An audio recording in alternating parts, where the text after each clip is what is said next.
चाळीस तालुक्यामध्ये शेतीचे क्षेत्रफळ हे भरपूर मोठ्या प्रमाणात आहे. पाणीही मुबलक प्रमाणात आहे. पण शेतीविषयी लागणारे तंत्रज्ञान, प्रशिक्षणाचा अभाव, आर्थिक परिस्थितीमुळे उत्पन्न हे कमी प्रमाणात येते शेतकऱ्याचं. पण पाणी फाउंडेशनच्या फार्मर ट्रेनिंगमध्ये जी SOP व स्मार्ट शेती शिकवली गेली, त्याचा जो वापर आम्ही केला तालुक्यामध्ये फार्मर कप तयार करून, तर नक्कीच त्याचा मोठ्या प्रमाणात फायदा होईल असे मला वाटते. 32,000 महिला ह्या महिला बचत गटामध्ये समाविष्ट आहेत. जवळजवळ 3200 गट हे आमच्या चाळीसगाव तालुक्यामध्ये.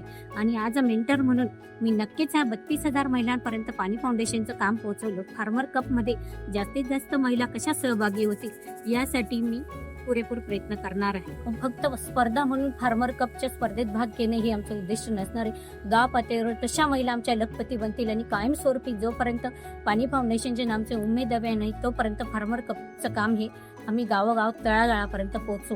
व ते कायमस्वरूपी कसं निरंतर टिकेल याचा उद्दिष्ट आम्ही ठेवणार आहे.